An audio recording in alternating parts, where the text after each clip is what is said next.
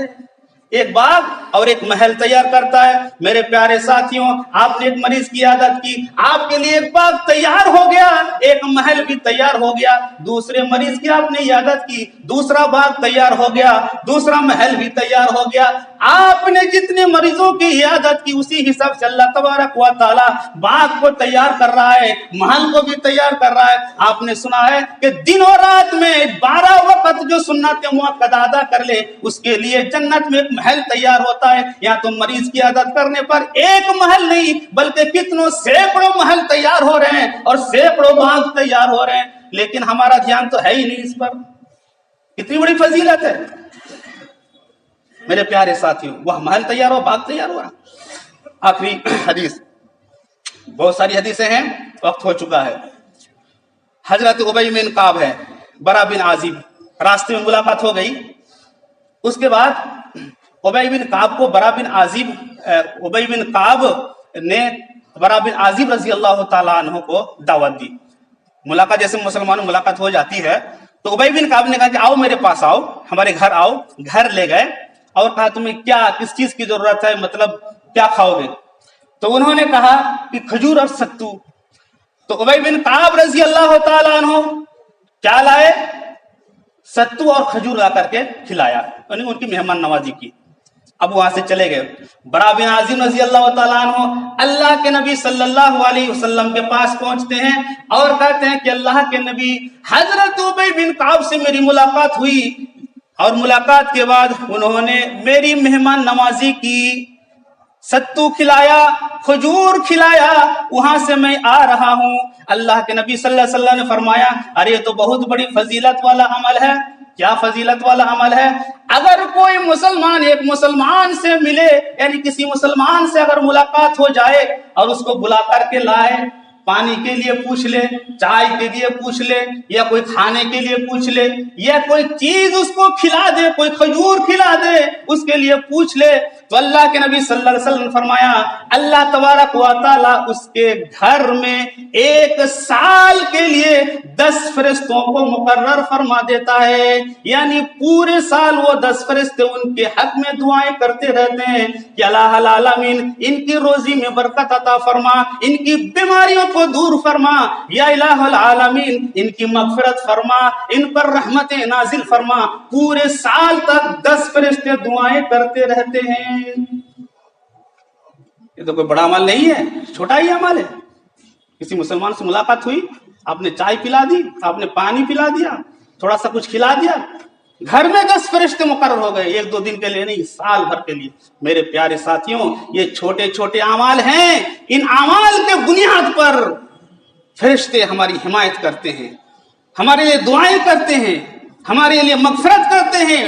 وہ معصوم فرشتے جنہیں فرشتوں کی حمایت مل جائیں، فرشتوں کی دعائیں مل جائیں، فرشتوں کی سپورٹ مل جائیں، فرشتوں کا سہارا مل جائے، تو پھر اس کی تقوی شیاری کا کیا کہنا، اس کی عزت کا کیا کہنا، اس کے مقام و مرتبہ کا کیا کہنا. پھر اس کی دعائیں بھی قبول ہوں گی، ان کی پریشانیاں بھی دور ہوں گی. اور ان کی روزی میں برکت بھی ہوگی اور تمام پریشانیوں سے مصیبتوں سے اللہ اس کی حفاظت بھی کرے گا۔ میرے پیارے ساتھیوں، یہ اعمال ہیں چھوٹے چھوٹے، انہیں اختیار کر لیا جائے، ان پر عمل کر لیا جائے تو سب کے لیے بہتری ہے، ہمارے لیے ہے، آپ کے لیے ہے، آپ کی بندگی کے لیے، آپ کی عبادات کے لیے۔ آپ عبادات کر رہے ہیں، بندگی کر رہے ہیں، لیکن ان کے ساتھ ساتھ اگر فرشتوں کی حمایت اور ان کی دعائیں شامل حال ہو جائے میرے پیارے ساتھیوں تو ہمارا بیڑا پار ہو جائے گا۔ اللہ تبارک و تعالیٰ سے دعا ہے اللہ العالمین ہمیں کہنے سننے سے زیادہ عمل کی توفیق عطا فرما۔ یا الہ العالمین قرآن و سنت کے مطابق زندگی گزارنے کی توفیق عطا فرما۔ یا الہ العالمین پوری امت محمدیہ کی حفاظت فرما، جو بیمار ہیں اللہ انہیں شفاء کاملہ عاجل عطا فرما۔ یا الہ العالمین سب کی پریشانیوں کو دور فرما۔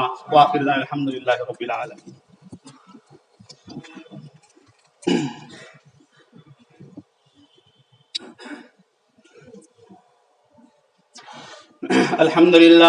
الحمد لله نحمده ونستعينه ونستغفره ونعوذ بالله من شرور أنفسنا ومن سيئات أعمالنا، من يهده الله فلا مضل له ومن يضلل فلا هادي له، وأشهد أن لا إله إلا الله وحده لا شريك له، وأشهد أن محمدا عبده ورسوله، أما بعد أعوذ بالله من الشيطان الرجيم، إن الله وملائكته يصلون على النبي يا أيها الذين آمنوا صلوا عليه وسلموا تسليما، اللهم صل على محمد وعلى آل محمد كما صليت على إبراهيم وعلى آل إبراهيم إنك حميد مجيد، اللهم بارك على محمد وعلى آل محمد كما باركت على إبراهيم وعلى آل إبراهيم إنك حميد مجيد۔ عباد الله رحمكم الله، إن الله يأمر بالعدل والإحسان وإيتاء ذي القربى وينهى عن الفحشاء والمنكر والبغي يعظكم لعلكم تذكرون، اذكروا الله يذكركم ويستجيب لكم ولذكر الله تعالى أعلى وأولى والذنب والتوبة أكبر۔ ایک بار پھر آپ سے ریکویسٹ ہے کہ آپ اپنے اس یوٹیوب چینل کو سبسکرائب کریں، لائک اینڈ شیئر ضرور کریں۔ شکریہ۔